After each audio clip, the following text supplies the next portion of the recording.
విజయనగరం జిల్లా కూనేరు దగ్గర జరిగిన రైలు ప్రమాదంలో కుట్ర కోణంపై ఎన్ఐఏ దర్యాప్తు మొదలుపెట్టింది. కూనేరు చేరుకున్న ఎన్ఐఏ బృందం ప్రమాద స్థలాన్ని పరిశీలిస్తోంది. దీనికి సంబంధించి పూర్తి సమాచారం అందించడానికి మా ప్రతినిధి కోటేశ్వరరావు సిద్ధంగా ఉన్నారు. కోటేశ్వరరావు, చెప్పండి, దీంట్లో ఐఏఎస్ కుట్ర చేసినట్లుగా చెప్తూ ఉన్నారు.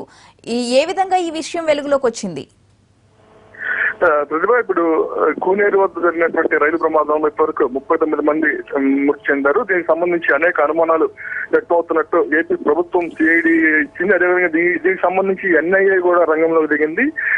సిఐడి ఏడీజీ ద్వారకా తిరుమలరావు, అట్లానే ఐజీ అమిత్ గారికి బృందం రైల్వే ట్రాక్ పైన అన్ని పరిశీలిస్తున్న సందర్భంలోనే ఎన్ఐఏ టీం కూడా ఇక్కడికి చేరుకుంది. ఎన్ఐఏ టీం అట్లనే సిఐడితో కూడా కొంచెం సమావేశమైంది. తర్వాత జరుగుతున్న పరిణామాలపైన ఇద్దరు కూడా కొంచెం చాలాసేపు మాట్లాడుకున్న తర్వాత మళ్ళీ విడివిడిగా ఘటనా ప్రాంతాన్ని పరిశీలించారు. ప్రస్తుతానికైతే రైల్వే ట్రాక్ పై అటు ఎన్ఐఏ టీం ఇటు సిఐడి బృందాలు రెండు టీంలు కూడా ఉన్నాయి.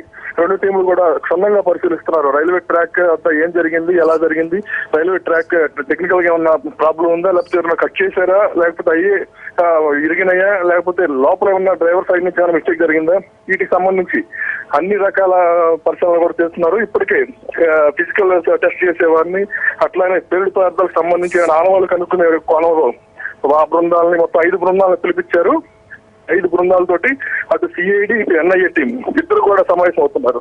పూర్తిగా ఇప్పుడే మేము విధ్వంసమా లేకపోతే ప్రమాదం అని చెప్పలేము, కానీ దానికి సంబంధించిన సాక్ష్యాలు అయితే మేము ఇప్పటికే స్వాధీనం చేసుకున్నాము. అందరితో దర్యాప్తు చేస్తున్నాము. త్వరలో దీనికి సంబంధించి మేము అధికారికంగా వెల్లడిస్తాము. ఇప్పుడైతే మరొక 2 టీములు కూడా రంగంలో దిగుతున్నాయి. మొత్తం 5 టీములు అంటే డిఎస్పీ, సిఐలతో కూడిన 5 టీములని సిఐడి ఏర్పాటు చేయడం జరిగింది. దీనిపైన క్షుణ్ణంగా అనుమానం పరిశీలించిన తర్వాత అతను ఎవరైతే మృతి చెందారో వారి కుటుంబ సభ్యులు, లేకపోతే ఆ ఘటన నుంచి బ్రతికి బయటపడ్డటువంటి ప్యాసింజర్లతో కూడా మాట్లాడిన తర్వాత జరిగిన సందర్భాలను పూర్తిగా తెలుసుకున్న తర్వాత దీనికి సంబంధించి మేము స్పష్టంగా బయటికి తెలియజేస్తాము. అప్పటి వరకు కూడాను మేము ఇదైతే ఏది విధ్వంసమా ప్రమాదం అని చెప్పలేము. విధ్వంసం కాదు అనటానికి కూడా లేదు అనే యాంగిల్లోనే ద్వారకా తిరుమలరావు గారు మాట్లాడారు. ప్రస్తుతానికి అయితే అటు ఎన్ఐఏ టీం ఇటు సిఐడి బృందాలు రెండు కూడా ట్రాక్ తో పాటు ఇక్కడ సిబ్బందిని కూడా ఎంక్వైరీ చేస్తున్నారు. ఇదైతే ప్రమాదకరమైన వాతావరణంగా కూడా అనిపించే పరిస్థితి కనిపిస్తుంది. ప్రతిభ, అయితే ఎటువంటి సాక్ష్యాధారాలు లభించాయి అక్కడ కోటేశ్వరరావు? రైల్వే ట్రాక్ దగ్గర అది కొయ్యడానికి అనువుగా ఉందా లేకపోతే ఆటోమేటిక్ విరుగుతుందా అనే కోణంలో కూడా కొంత వాళ్ళు ఆధారాలు సేకరించారు. ఇక్కడ ఉన్నటువంటి రైల్వే టెక్నికల్ బృందాలతో చర్చించిన తర్వాత అట్లాగే అసలు డ్రైవర్ పరిస్థితి ఏంటి, ఆ టైంలో గార్డ్ ఏం చేస్తున్నారు, అసలు పడిపోవడం కారణాలు ఏంటి, అక్కడ గూడ్స్ ట్రైన్ ఉంది, ఆ గూడ్స్ ట్రైన్ ఉన్న సందర్భంలో గూడ్స్ ఎలా ఇది పోయి ఢీకొట్టింది అనే కోణంలో చూస్తున్నారు. అట్లాగే గతంలో కూనేరు ఇదే రైల్వే స్టేషన్ లో ఆర్పిఎఫ్ పోలీసుల పైన మావోయిస్టులు అటాక్ చేసిన సందర్భాన్ని కూడా గుర్తు తెచ్చారు.